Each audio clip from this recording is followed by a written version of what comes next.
Welcome to my channel. Like, save and subscribe for easy and complete explanations of all chapters from the Class 9 NCERT Hindi book Ganga. Don't miss any update. नमस्कार।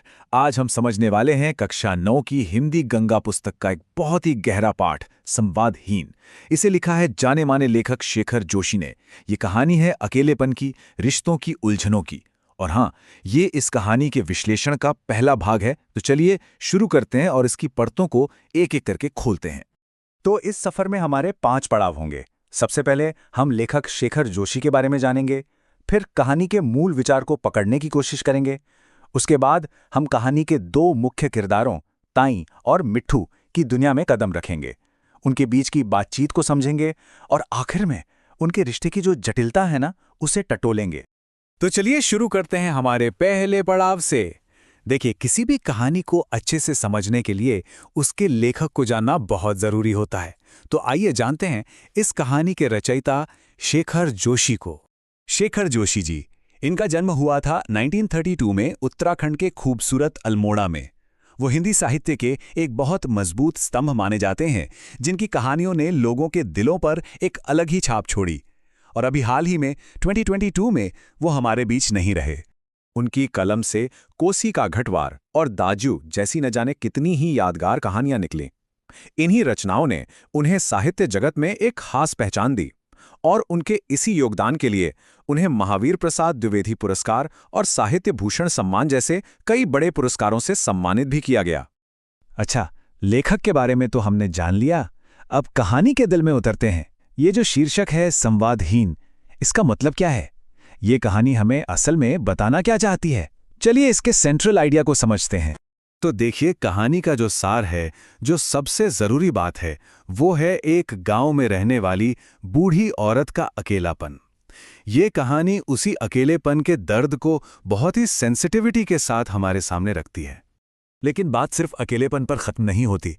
लेखक इसी अकेलेपन के धागे से कई और मुद्दों को भी बुनते हैं, जैसे कि इंसानों और जानवरों के बीच का रिश्ता कैसा होता है, और आज के दौर में जो लोग गांव छोड़कर शहरों की ओर जा रहे हैं, उससे जो अलगाव पैदा हो रहा है, उस पर भी ये कहानी बात करती है।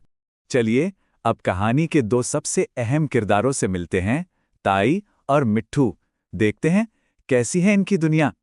तो कहानी के केंद्र में हैं ये 2 किरदार।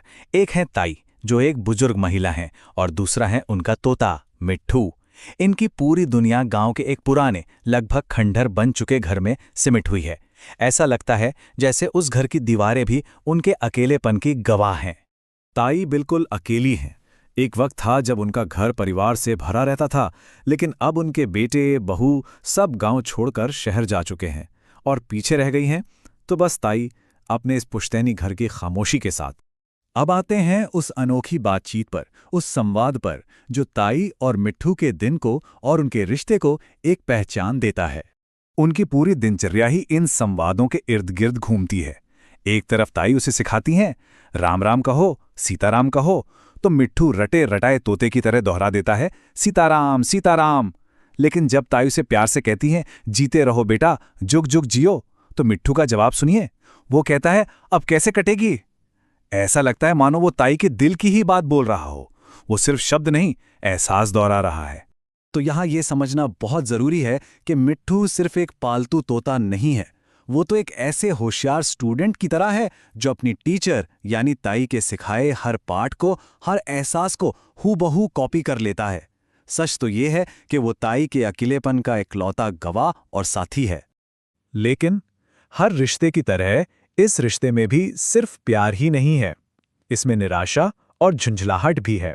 चलिए अब इस रिश्ते की इसी गहराई और उलझन को समझते हैं।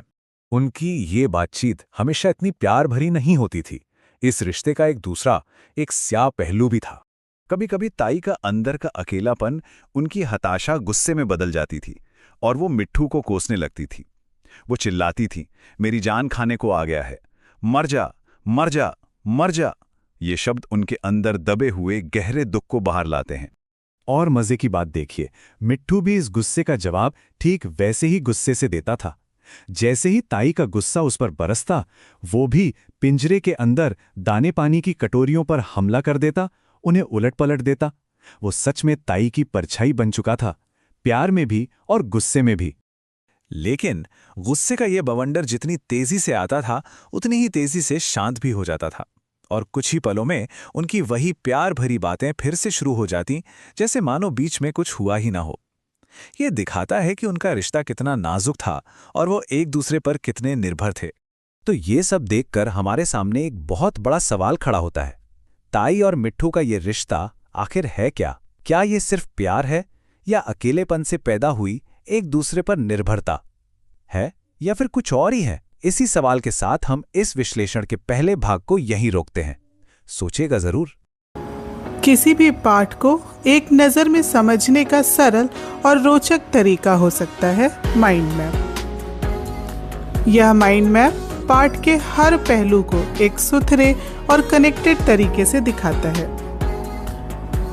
यहाँ उद्देश्य है कि पाठ को संक्षिप्त और दृश्यात्मक रूप में प्रस्तुत किया जा सके। इस माइंड मैप से पाठ के प्रमुख बिंदु आसानी से याद किए जा सकते हैं और समझे जा सकते हैं। यदि वीडियो पसंद आया हो तो चैनल को लाइक, शेयर और सब्सक्राइब ज़रूर करें। धन्यवाद।